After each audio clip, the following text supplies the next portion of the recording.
Where are all our troops? Where's our best fighting men and women? They're all over there. They're all over the world in different countries. For what?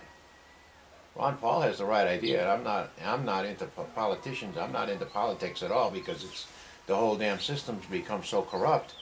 But he's got the right idea. Get out of these countries. Bring the men home. Yeah, that's a coyote, right? It's a coyote. Well, I haven't heard him. I haven't heard him howl during the day. It's starting to get sundown now. You'll start to hear. So them. they're all getting Yeah, like, yeah. or what are they doing? Like coordinating or what? Yeah, they're communicating with each other. All over there, you'll hear them howling. Trying to get together and, Yeah. hey guys, let's all round it up, get ready to Do our attack. thing, yeah. Yeah. Wonder which dog they're gonna take down tonight. Man, it's gotta.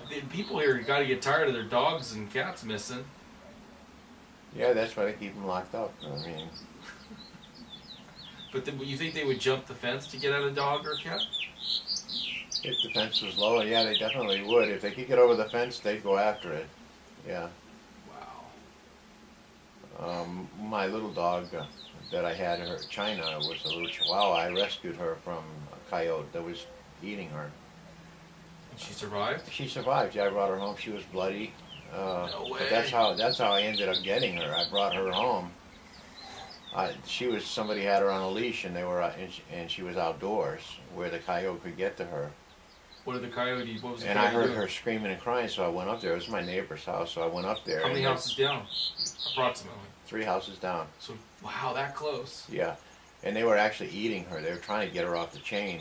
If they could have just grabbed her and taken off, but they couldn't. She had a chain around her neck, so when I went up there, the coyote ran off, and then I unhooked her from her chain. Why didn't you knock on the door and wake the... The people weren't home. They left and they left her outside, which they didn't know. They're just not used to this environment. And was it daytime or nighttime? It was about this time of night. And how was the coyote biting onto her? Like onto her body or her On neck? her back, yeah, he had it crunched onto her back, and he was trying to pull her along, and she was screaming in pain. And but he couldn't get her off the leash. I mean, he couldn't go anywhere with her. If he could have just grabbed her and run out into the desert with her, she would have been a goner. Been over. Yeah. So that's what they when want I to do went with up a there, small... the coyote took off, and I unhooked her from her chain, and of course she was all bloody, and I brought her back,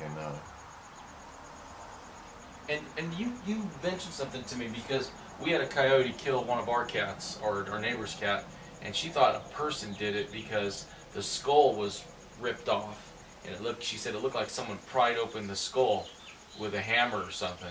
And I was like, I have no idea, but I figure mountain lions attack the back of the skull.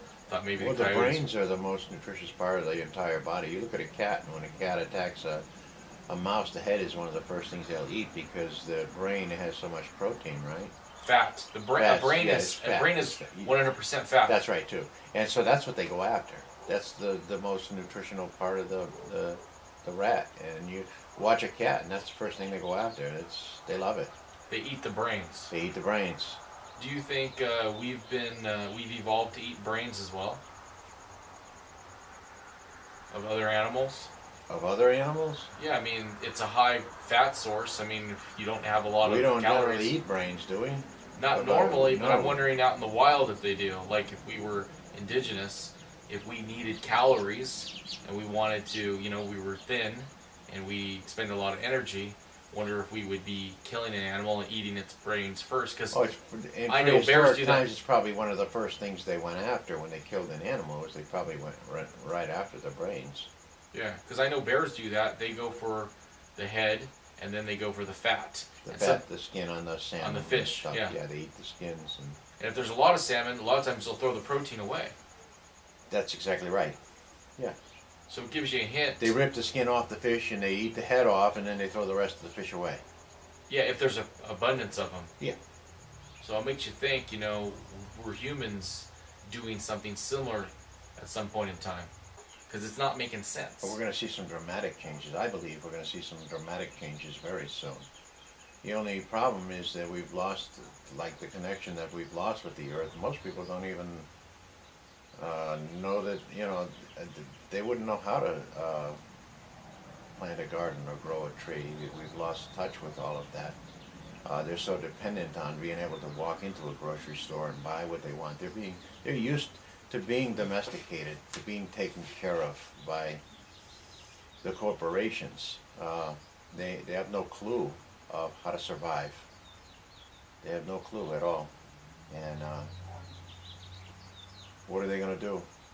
I guess we won't know until it happens, because I have a pretty good idea what's going to happen. They're going to go after each other and take what, we'll have kind of like a free-for-all for a while. it's going to be chaotic. Yeah, But it'll I do. settle down eventually. Yeah, the survivors will be the ones that know how to take care of themselves. You know what I find weird as we see this kind of changing in society, kind of the step-down situation? It's I'm observing the psychological impacts, and I notice there's a lot of denial going on. Like people, especially a lot of my friends, they'll be in denial. Like they know their incomes are stagnating while the costs are increasing. Instead of like doing the right thing, like sizing down their housing expenses, sizing down their car expenses, what they'll do is they'll run themselves on empty financially, and then they start lashing out at their friends because, or they do weird things. It's like they react in weird ways. Like I was at Costco. First of all, I can't even understand Costco. It's crazy. But two elderly not elderly, maybe in their 50s, two guys almost got into a fist fight right in front of me. It's like this. Instead of people getting at the problem and living more sustainably, what they do is they want their big screen TV, they want their big truck, they want their commuter job, they just want it, but then their stress level goes up, and then other things start happening. They start having problems in the family, they start arguing with random people more. It's like this heightened sense of stress, rather than just dealing with the problem and cutting your expenses down. They would rather keep everything that they have and then exhibit stress throughout their life and with other people and interactions. That's what I'm seeing a lot of. Look at Black Friday, and you see it on mainstream media and what happens when they open the doors on Black Friday, and people will kill each other. Each other over over big an screen iPad. TV. I don't even know the electronic. I don't indulge in. I'm not part of that, so I don't even know what they're going after, these iPads or whatever but they'll kill each other for these games or new television technology. And again, I haven't even watched television in 10 years. So. But yeah, you see this. Yeah, I am so out of it, but maybe I'm into it too. We're into our own thing. Yeah. Well, I notice that with kids is they'll spend a lot of money on technology, but then they'll eat top ramen. That's what I notice. Right. They'll suffer other things, but they want that technology, man. They want that sexy iPad or the iPhone. They want that. They want that communication with and status with their social peers. I see a bunch of zombies, a bunch of mindless zombies that, think about it, when you assault or stampede another person or assault another person over some materialistic thing that's basically meaningless and valueless, and they'll kill each other over it. How zomboid is that? That's like a mindless zombie lusting for blood. Only their blood is technology. Or consumer goods. What's it all about, right? What's it all about? True nature of man coming out now. Yeah, and maybe we don't have to maybe we don't have to wait for the zombie apocalypse. Maybe it's already unfolding in front of our eyes. It's already happening. That's how I see it, and I don't even fit in to that. I go to a mall, and it's like I see a bunch of zombies walking around. You did that the other time. We were at Starbucks, and we were just looking around, and you're like, man, we just don't fit in. I don't even feel like I belong here. It's like these people. I feel like I'm surrounded by a bunch of mindless zombies that can't see. They have ears to hear, but they don't hear. They have eyes to see, but they don't see. I think it's the internet. I think it's the internet. The internet has given us a lot of information very quickly, and our learning has gone up exponentially. I think it's unfair for us to put that burden upon everybody in the population, because a lot of people. Well, not everybody's like that, and a lot of people are getting their information from TV, so there's a slower learning curve for them. I think we have to practice patience. We have to practice patience, because if we don't, we're going to be upset all the time that everybody isn't catching up to the program. It's like, they're going to take their time, man. Patience for what? Patience for them To wake up? Yeah, to wake up and start living sustainably and stop, because I get this, it's like, they just complain. Man, gas prices, man, this. But like, they don't look at the root problem. It's like, at least I don't have those problems of complaining all the time because I know the root problem. It's strange, man. It's weird. It's interesting seeing society go through this convulsion because it's going to break people. It's breaking a lot of people. Sure. Yeah, and I've already been broken, so I'm just ready to embrace the new world, not the new world order, but the new world. See, you started building this 5 years ago, 6 years ago. You have a sustainable permaculture setup. You're able to grow large amounts of your food, but there's still something missing. And then I kind of take it back to our primitive selves and stuff. And I'm kind of into that indigenous cultures, primitive living. And it's like, I think a major portion of this whole program of being a happy human is to have socialization, because we always lived in tribes, we always lived in tribal settings. So you could create an awesome permaculture setup like this where you're providing for your own food and whatnot, but if you don't have a strong social network of individuals that are close to you in physical form, not on the internet, there will be something lacking. And you're starting to feel that too, because even though you've created an oasis... I just don't fit into society, and I feel most of the time I feel alone. I am alone most of the time because I just don't. You've created I'm outside of it all now. Yes. I've stepped outside of the whole matrix. Once you step out of the matrix, you're pretty much a loner. You kind of you're on your own. You step onto an island. You do. It's great sometimes, for the most but part, you miss it's a people. deserted island. For the most part, it's a deserted island because it's really hard to find. Unless G4T comes visits you. Unless G4T comes up to visit with me. Or you visit me, then we're both hanging on the island, and it's great.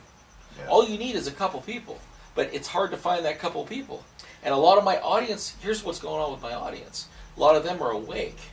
And then they feel like they're on a desert island, even though they have a spouse, they have children, they have family, they have friends. It's because they can't relate to anybody. This is a new theme I'm exploring with people that you're going through. And right now, you're planning on selling this and going somewhere like that Eco Dome or Earth Dome project, where they're not just building dome housing, they're building communities. They're trying to build communities, and I'm advising you, instead of trying to form your own community, just start joining multiple communities where you help them with permaculture. And that's kind of opening your eyes right now, right? I'm contemplating that. Yeah. Mm-hmm. And it is really what I'm yearning for. It's more socialization with like-minded people. And I think also, personally, I think we need to establish some type of migratory nature again, because I think that's natural to humans, where we don't just sit in the same spot on the same housing track year after year after year. I think innate and built into us is this kind of wanderlust to explore. And I think we have to, personally, I'm building that into my life. In the wintertime, I'm going to be exploring desert areas. In the summertime, I'm going to be exploring mountain and coastal areas. But I have to keep it close to my home because my kids are pretty much tied down with their schooling. But yeah, you have a connection, I don't. Yeah, I have connections to family that kind of ground me. You have connections to these plants that ground you. But it's like, there's positive and negatives for both, you know? Yeah, this could actually sustain a small group of people, you know. Too bad society is... A couple dozen people. Too bad the market, because you're experiencing this, the real estate market doesn't value, which is regular people, don't put a value on the huge amount of food production that this lot can produce. They just put a value on square footage. People are really simple-minded. Square footage of the building. Yeah, they're very simple-minded. Forget about the surroundings and the years of labor that it took to get all these fruit and nut trees to grow, and the vegetables and they don't look at that. They don't. It's sad. It really is sad. It's not that's, to me, this is the real value out here. It isn't the structure. The real value is out here in the years of growth and I think what you're going to do is, I think what you're going to end up doing is renting this place. building up an ecosystem. I think you're going to rent this place and keep control of your permaculture setup. That's what I think is going to end up happening. Because If it's I going had to be. the means to do it, George, I would. But you know, I'm stuck in the financial trap myself. We all are. I'm stuck in that financial trap. We all are, man. If I had the labor, you know, if I had the helpers to do it, yeah, I could turn this place into something that could sustain a community. But I just haven't found, you know, it just. I'm getting older too. Yeah, you have to think about that too. I'm getting older. Age is creeping in.